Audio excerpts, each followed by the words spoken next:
ನಾನು ಮದುವೆ ಆದಾಗ ನನ್ನ ಹೆಂಡತಿಗೆ 3 ಪಾಯಿಂಟ್ ರಕ್ತ ಇದ್ದು, ಅಂದರೆ ಹಿಮೋಗ್ಲೋಬಿನ್ ಅಂಶ 3 ಪಾಯಿಂಟು. ಸಾಮಾನ್ಯವಾಗಿ ಹೆಂಗಸರಿಗೆ 12 ಪಾಯಿಂಟು, ಗಂಡಸರಿಗೆ 15 ಪಾಯಿಂಟು ರಕ್ತ ಇರಬೇಕು ಹಿಮೋಗ್ಲೋಬಿನ್ ಅಂಶ. ಆದರೆ 12 ಇಡೋ ಕಡೆ 3 ಪಾಯಿಂಟು ಅಂತಂದರೆ ಅವಳ ಸ್ಥಿತಿ ಹೇಗಿರಬೇಕು ಲೆಕ್ಕ ಹಾಕ್ಕೊಳ್ಳಿ. ಆಗ ವಿದ್ಯಾವಂತ ಹುಡುಗಿರು ಸಿಗೋದು ಕಷ್ಟ ಇತ್ತು. ಸ್ವಲ್ಪ ಎತ್ತರ ಕಡಿಮೆ ಆದರೂ ಪರವಾಗಿಲ್ಲ ಅಂತಂದು ಲಕ್ಷಣವಾಗಿದ್ದಾಳೆ ವಿದ್ಯಾವಂತ ಹುಡುಗಿ ಅಂತಂದು ನಾನು ಮದುವೆ ಆದನ್ನ ತೀರಾ ಕ್ಲೋಸಾಗಿ ನೋಡಿದಾಗಲೇ ಗೊತ್ತಾಗಿದ್ದು. ಅವಳ ತುಟಿಗಳು ಬಿಳ್ಚ್ಕೊಂಡಿದ್ವು, ಕೈಗಳು ಬಿಳ್ಚ್ಕೊಂಡಿದ್ವು. ಒಂದಷ್ಟು ದೂರ ಬಿಸಿಲಲ್ಲಿ ನಡೆದರೆ ಸಾಕು ತಲೆ ಸುತ್ತು ಬಂದು ಬಿದ್ದೋಗ್ಬಿಡ್ತಿದ್ಲು. ಒಂದು ಸಣ್ಣ ಬಕೆಟ್ ಎತ್ತಕ್ಕೆ ಕೂಡ ಆಗದೇ ಇರುವಂತಹ ಸ್ಥಿತಿಯಲ್ಲಿದ್ಲು. ಹಂಗಂತಂದು ಅವ್ರದ್ದೇನು ಬಡ ಕುಟುಂಬ ಅಲ್ಲ, ಅವರ ತಂದೆ ಸರ್ಕಾರಿ ಉದ್ಯೋಗಸ್ಥ, ಒಳ್ಳೆ ಸ್ಥಿತಿವಂತ ಕುಟುಂಬ. ನಾನು ನೋಡ್ದಂಗೆ ತಿಂಗಳಿಗೆ ಡಬ್ಬಗಟ್ಟಲೆ ಅಡುಗೆ ಎಣ್ಣೆ ಖರ್ಚಾಗ್ತಿತ್ತು. ಇಷ್ಟಾದರೂ ಕೂಡ ಅವಳಿಗೆ ಅನೀಮಿಯಾದಿಂದ ಅಂದರೆ ರಕ್ತಹೀನತೆಯಿಂದ ಬಳಲ್ತಾ ಇದ್ದಳು. ಆದರೆ ನಮ್ಮ ಮನೆಗೆ ಬಂದಾಗ 2-3 ವರ್ಷದಲ್ಲೇ ಓಕೆ ಆಗಿಬಿಟ್ಲು. ಈ ಕೈ ನೋಡ್ಕೊತ ನನ್ನ ಕೈ ಪಕ್ಕದಲ್ಲಿಟ್ಬಿಟ್ಟು, ನೋಡಿ ನಿಮ್ಮ ಕೈಗಿಂತ ನನ್ನ ಕೈ ಇನ್ನೂ ಕೆಂಪಗಿದೆ ಅಂತಂದು ಖುಷಿ ಪಡ್ತಾಯಿದ್ಲು. ಆ ಥರ ಓಕೆ ಆಗಿಬಿಟ್ಲು. ಈ ಜಾದು ಹೇಗೆ ನಡೀತು? ನಾನು ಈ ಖಾಸಗಿ ವಿಚಾರನೂ ಯಾಕೆ ಪ್ರಸ್ತಾಪ ಮಾಡ್ತಿದ್ದೀನಿ ಅಂತಂದರೆ, ಕೇವಲ ಸಾಮಾಜಿಕ ಕಳಕಳಿಯಿಂದ, ಹೆಣ್ಣು ಮಕ್ಕಳ ಬಗ್ಗೆ ಕಳಕಳಿಯಿಂದ, ಹೆಣ್ಣು ಮಕ್ಕಳ ಆರೋಗ್ಯದ ಬಗ್ಗೆ ಕಳಕಳಿಯಿಂದ ಇದನ್ನು ಹೇಳಿದೆ. ಅದು ಹೇಗೆ ಸಾಧ್ಯವಾಯಿತು ಅನ್ನೋದನ್ನು ವಿವರಿಸ್ತಾ ಹೋಗ್ತೀನಿ. ನೀವು ಸಹ ಈ ಪ್ರಯತ್ನಗಳನ್ನು ಮಾಡಿ ಅಂತ ಈ ಮೂಲಕ ಹೇಳ್ತೀನಿ. ನಾನು ಒಂದು ಮಾತು ಹೇಳ್ತೀನಿ, ಸರಿಯಾಗಿ ಕೇಳಿಸ್ಕೊಳ್ಳಿ. ಹೊರಗಡೆ ಇರುವಂತಹ ಪ್ರಕೃತಿದತ್ತವಾದಂತಹ ಬಿಸಿಲು, ಗಾಳಿಗಿರುವಂತಹ ಔಷಧಿ ಗುಣ ಯಾವುದೇ ಎಕ್ಸ್ಪರ್ಟ್ ಡಾಕ್ಟ್ರು ಕೊಡುವಂತಹ ಔಷಧಿ, ಮಾತ್ರೆ, ಇಂಜೆಕ್ಷನ್, ಟಾನಿಕ್ಕು ಯಾವುದಕ್ಕೂ ಇಲ್ಲ ಅನ್ನೋದನ್ನ ನೀವು ಪಕ್ಕಾ ಮನಗಾಣಬೇಕಾಗಿದೆ. ಇವತ್ತು ಯಾರಿಗೂ ತಿನ್ನೋಕ್ಕೂ ಉಣ್ಣೋಕ್ಕೂ ಏನು ಕಡಿಮೆ ಇಲ್ಲ. ಸುಖಮಯವಾದಂತಹ ಕಾಲ. ಹಳ್ಳಿ ಹೆಣ್ಮಕ್ಳು ಸಹ ಈಗ ಹೊಲ ತೋಟಗಳಿಗೆ ಹೋಗಿ ಯಾರೂ ದುಡಿತಾ ಇಲ್ಲ. ಮನೆಯಲ್ಲೇ ಫುಲ್ಲು ಓಮ್ಲೆ ಆಗೋಗಿಬಿಟ್ಟಿದ್ದಾರೆ. ಮಾಡೋದು, ತಿನ್ನೋದು, ತೊಳೆಯೋದು, ಮಾಡೋದು, ತಿನ್ನೋದು, ತೊಳೆಯೋದು, ಇಷ್ಟೇ ಕೆಲಸ. ಇನ್ನು ಮಿಕ್ಕಾದ ಸಮಯ ಟೈಮ್ ಪಾಸ್ಗಿನ್ನು ಟಿ ವಿಗಳು, ಮೊಬೈಲ್ಗಳು ಇದ್ದೇ ಇದ್ದಾವಲ್ಲ. ಹಿಂಗಾಗ್ಬಿಟ್ಟು ಏನಾಗಿದೆ ಅಂತಂದರೆ 30-35 ವರ್ಷ, 40ರೊಳಗೆ ತುಂಬ ದಪ್ಪ ಆಗಿಬಿಡ್ತಿದ್ದಾರೆ. ಮನೆಗಳಲ್ಲೇ ಸೇರಿಕೊಂಡು ಎಷ್ಟೋ ಹೆಣ್ಣುಮಕ್ಕಳು ಸ್ಥೂಲಕಾಯರಾಗ್ಬಿಡ್ತಿದ್ದಾರೆ. ಜೊತೆಗೆ ಎದ್ದೊಳಕ್ಕೂ ಕುತ್ಕೊಬೇಕು ಕಷ್ಟಪಡೋವಂಥ ಆಗಿಬಿಟ್ಟಿದೆ. ಸ್ವಲ್ಪ ಸುಸ್ತು. ಈ ಥರ ಆದಾಗ ಹೋಗಿ ಟೆಸ್ಟ್ ಮಾಡಿಸಿದ್ರೆ ಬ್ಲಡ್ ಇಲ್ಲ, ಅನೀಮಿಯಾ, 3 ಪಾಯಿಂಟು, 4 ಪಾಯಿಂಟು, 5 ಪಾಯಿಂಟು. ಒಳ್ಳೊಳ್ಳೆದೇ ತಿಂತಾ ಇದ್ದಾರಲ್ಲ, ಎಷ್ಟೋ ಜನ ದಿನಾಲು ಚಿಕನ್ ತಿನ್ನೋರು ಕೂಡ ಇದ್ದಾರೆ. ಮತ್ತು ಇಷ್ಟೆಲ್ಲ ತಿಂದು ಏನಾಯ್ತು ಹಂಗಾದರೆ? ಬ್ಲಡ್ ಯಾಕಿಲ್ಲ? ಬ್ಲಡ್ ಯಾಕೆ ಹಿಡೀತಾ ಇಲ್ಲ? ಏನೂ ಇಲ್ಲ. ನಾನು ಆಗಲೇ ಹೇಳ್ದಾಗೆ ಹೊರಗಡೆಯಿಂದ ಇರುವಂತಹ ಸೂರ್ಯನ ಬಿಸಿಲಾಗಲಿ, ಗಾಳಿಯಾಗಲಿ ಯಥೇಚ್ಛವಾಗಿ ಯಾವಾಗ ಮನುಷ್ಯನಿಗೆ ತಗಲೋದಿಲ್ವೋ ಆವಾಗ ನೀನು ಎಷ್ಟು ತಿಂದರೂ ಕೂಡ ಅದು ರಕ್ತಗತ ಆಗೋದಿಲ್ಲ. ತಿಂದಿದ್ದು ತಿಪ್ಪೆಗೆ ಹೋಗುತ್ತೆ ಅಷ್ಟೇ. ನಮ್ಮ ಬಾಲ್ಯದ ಸಮಯದಲ್ಲಿ ಹುಡುಗಿಯರು ಸಹ ಹುಡುಗರಷ್ಟೇ ಚುರುಕಾಗಿರ್ತಿದ್ರು. ನನ್ನ ತಂಗಿ ಏನಾದರೂ ತೀಟೆ ಮಾಡಿ ಓಡಾದರೆ ಅವಳನ್ನ ಅಟ್ಟಿಸ್ಕೊಂಡೋಗಿ ನನಗೆ ಹಿಡಿಯೋಕೆ ಆಗ್ತಿದ್ರಲಿಲ್ಲ. ಏಕೆ ಅಂತಂದರೆ ಅವಳು ನನ್ನಷ್ಟೇ ಚುರುಕಾಗಿ ಓಡ್ತಾಯಿದ್ಲು. ಆದರೆ ಈಗಿರೋ ಹೆಣ್ಮಕ್ಳು ಜಿಂಕೆ ಥರ ಓಡೋದಾಗಲಿ, ಮೇಕೆ ಮರಿ ಕುರಿ ಮರಿ ಥರ ಕುಪ್ಪಳಿಸೋದಾಗಲಿ ಕಾಣಿಸೋದಿಲ್ಲ. 10-12 ವರ್ಷಕ್ಕೆ ಆಗಲೇ ಸ್ಥೂಲಕಾಯರಾಗಿ ಭೂಮಿಗೆ ಭಾರ ಅನ್ನೋ ಥರ ನಡೀತಾ ಇರ್ತಾರೆ. ಈಗಿನ ಹಳ್ಳಿ ಹೆಣ್ಣುಮಕ್ಕಳ ಈ ಸ್ಥೂಲಕಾಯ ಮತ್ತು ರಕ್ತಹೀನತೆಯ ಸಮಸ್ಯೆಗೆ ನನ್ನ ಅನುಭವದಿಂದ ನಾನು ಕೊಡೋ ಸಲಹೆ ಏನು ಗೊತ್ತಾ? ನೀವು ಒಂದು 4 ಮೇಕೆ ತಂದು ಮನೆ ಬಳೆ ಕಟ್ಟಿ ಅದರ ಜವಾಬ್ದಾರಿನ ಆ ಹೆಂಗಸರಿಗೆ ಕೊಡಿ. ಮತ್ತು ನಾನು ತಂಬನೇಲ್ನಲ್ಲಿ ಏನು ಹೇಳಿದ್ದೀನಿ, ಹೀಗೆ ಹೇಳಿ ಅಂತ, ಹಂಗೆ ಹೇಳಿ. ಕೆಲವ್ರಿಗಾದರೂ ಆ ಡ್ಯಾಶ್ ಏನಂತಂದು ಆಗಲೇ ಅರ್ಥ ಆಗಿರುತ್ತೆ ಅನಿಸುತ್ತೆ.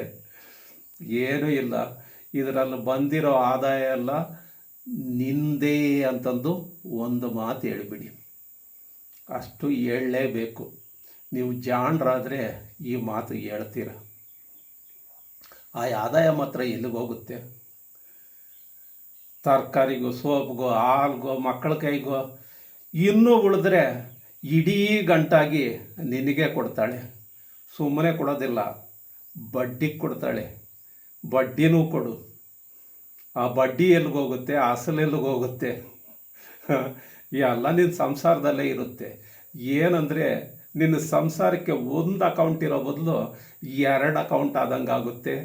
ಇನ್ನೂ ಅನುಕೂಲನೇ ಆಯಿತು, ನಿನ್ನ ಭಾರ ಕೂಡ ಕಡಿಮೆ ಆಯಿತು ಅಂತ ಲೆಕ್ಕ ಹಾಕೋ. ಇಲ್ಲಿ ನಾನು ಇನ್ನೂ ಒಂದು ಮುಖ್ಯವಾದ ಮಾತನ್ನು ನಿಮಗೆ ಹೇಳ ಬಯಸ್ತೀನಿ.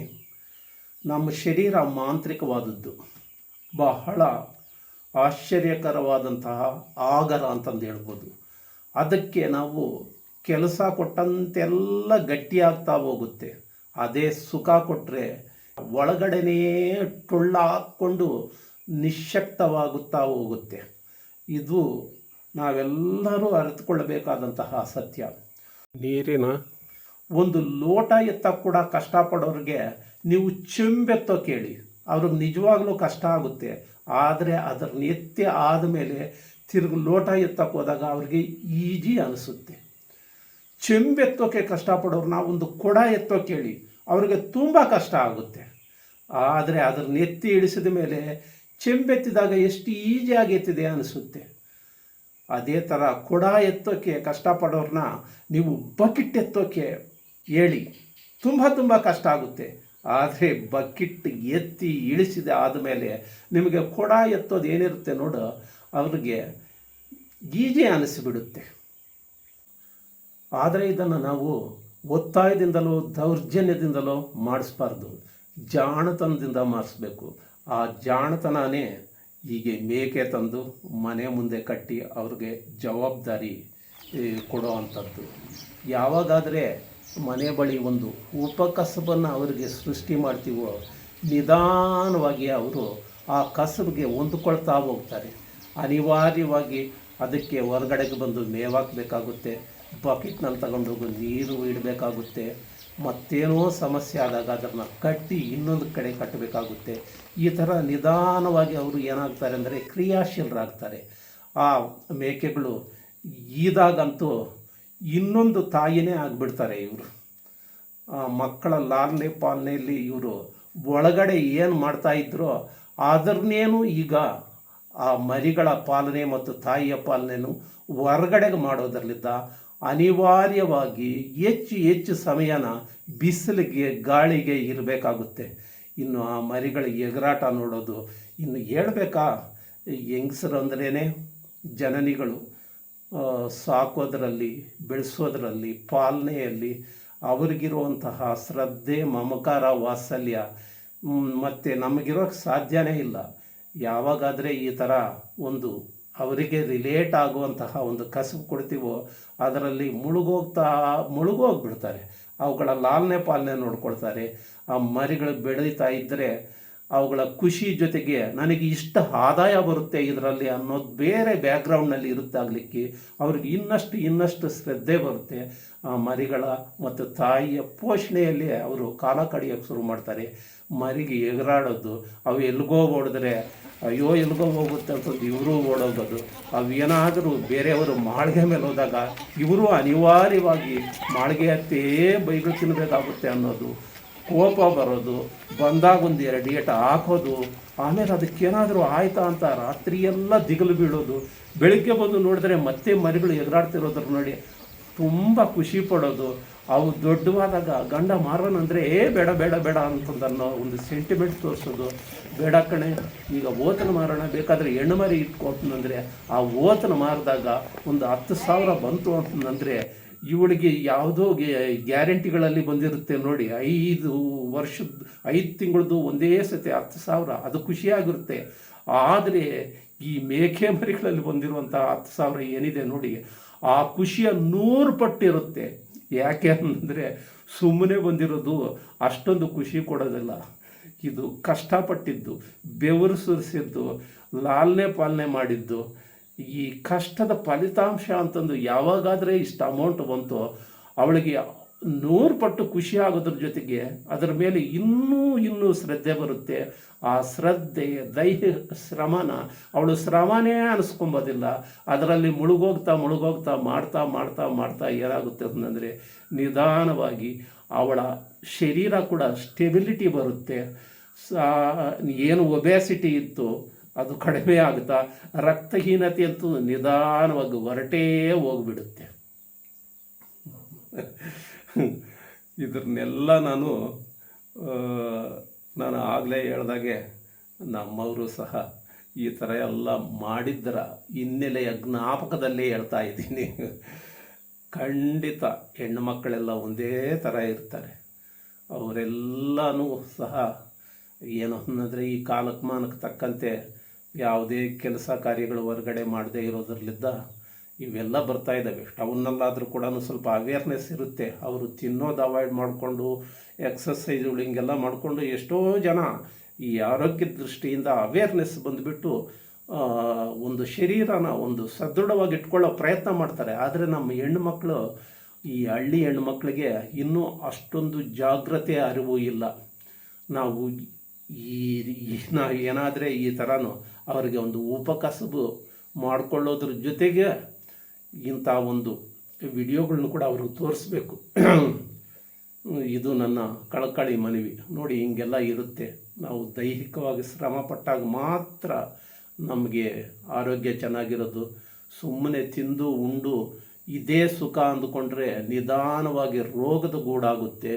ಎಷ್ಟೋ ಈಗ ಟೌನ್ಗಳಲ್ಲಿ BP ಶುಗರ್ ಅಂತ ಏನು ಬಳಲ್ತಾ ಇದ್ದರು, ಈಗ ಹಳ್ಳಿಗಳಲ್ಲಿ ಸಹ ಅದು ತುಂಬ ಜನಕ್ಕೆ BP ಶುಗರ್ ಅನ್ನೋದು ಈಗ ಸಾಮಾನ್ಯ ಆಗ್ತಾ ಬರ್ತಾ ಇದೆ. ಅದರ ಜೊತೆಗೆ ಇನ್ನು ಈ ಸ್ಥೂಲಕಾಯ ಮತ್ತು ರಕ್ತಹೀನತೆ, ಅದರಲ್ಲಿದ್ದ ಇವಕ್ಕೆಲ್ಲಕ್ಕೂ ಒಂದೇ ಒಂದು ಸೊಲ್ಯೂಷನ್ ಏನು ಅಂತಂದರೆ ಸಾಧ್ಯವಾದಷ್ಟು ದೈಹಿಕ ಶ್ರಮ ಇರಬೇಕು. ಜೊತೆಗೆ ನಾವು ಈ ಬಿಸಿಲು ಮತ್ತು ಗಾಳಿಗೆ, ಹೊರಗಡೆಯ ಬಿಸಿಲು ಮತ್ತು ಗಾಳಿಯ ಜೊತೆಯಲ್ಲೇ ದುಡಿಮೆ ಏನಿದೆ, ಸುಮ್ಮನೆ ಸಾಯಂಕಾಲನೋ ಬೆಳಿಗ್ಗೆನೋ ಒಂದು ಸತಿ ವಾಕ್ ಅಂತಂದಾಗ ನಡ್ಕೊಂಡು ಬಂದರೆ ಏನೇನೂ ಪ್ರಯೋಜನ ಇಲ್ಲ. ಅವಕಾಶ ಇದ್ದು ಮನೆ ಬಳಿ ಒಂದು ಕೈ ತೋಟದ ಥರ ಮಾಡ್ಕೊಂಡ್ಬಿಟ್ಟು ಚಲಕಿ ಗುದ್ದಲಿ ಹಿಡ್ಕೊಂಡು ಒಂದು ಸುಮಾರು ನೀರು ಬಿಸಿಲಲ್ಲಿ ಇಂಥದ್ರಲ್ಲಿ ಕೆಲಸ ಮಾಡಿ ಬೆವರಿಟ್ಟಿದ್ರೆ ಇನ್ನೂ ಬಹಳ ಒಳ್ಳೆಯದು. ಇದನ್ನೆಲ್ಲ ಯಾಕೆ ಹೇಳ್ತಾ ಇದ್ದೀನಿ ಅಂತಂದರೆ ನಾವು ಆರೋಗ್ಯವಾಗಿರಬೇಕು. ಆರೋಗ್ಯವಾಗಿದ್ದಾಗಲೇ ನಮ್ಮ ಏನೇ ಒಂದು ಶ್ರೇಯಸ್ಸು, ದುಡ್ಡು, ಸುಖ ಇವು ಏನಿದ್ರೂ ಕೂಡ ಆರೋಗ್ಯ ಇದ್ದಾಗಲೇ ಅವುಗಳನ್ನೆಲ್ಲ ಅನುಭವಿಸೋಕ್ಕಾಗೋದು. ಆ ಆರೋಗ್ಯನ ಇಲ್ಲ ಅಂದರೆ ಅನುದಿನಾನು ಏನೋ ಒಂದು ಟ್ಯಾಬ್ಲೆಟ್ ನುಕ್ಕೊಂತ, ಇಂಜೆಕ್ಷನ್ ಹಾಕ್ಕೊಂತ, ಎಷ್ಟೋ ಜನ ಇನ್ಸುಲಿನ್ ಅಂತ ಸುಚ್ಚಿಸ್ಕೊಳ್ತಿರ್ತಾರೆ. ಇವೆಲ್ಲದರಿಂದ ಮುಕ್ತ ಆಗಬೇಕು ಅಂತಂದರೆ ನಾವು ಸಾಧ್ಯವಾದಷ್ಟು ದೈಹಿಕ ಶ್ರಮಕ್ಕೆ ನಾವು ಹೊಂದ್ಕೊಳ್ತಾ ಹೋಗಬೇಕು. ನಮ್ಮ ಬಸವಣ್ಣನವರು ಹೇಳಿದ್ದದಕ್ಕೆ ಕಾಯಕವೇ ಕೈಲಾಸ ಅಂತಂದು ನಾವು ಕಾಯಕದಲ್ಲಿ ಕೈಲಾಸ ಕಾಣೋಕ್ಕೆ ಪ್ರಯತ್ನ ಪಡಬೇಕು ಅಂತ ಹೇಳ್ತಾ, ಈ ವಿಡಿಯೋ ಇಷ್ಟ ಆದರೆ ಲೈಕ್ ಮಾಡಿ, ಶೇರ್ ಮಾಡಿ, ಸಬ್ಸ್ಕ್ರೈಬ್ ಆಗಿ ಅಂತ ಹೇಳ್ತಾ ನಮಸ್ಕಾರ.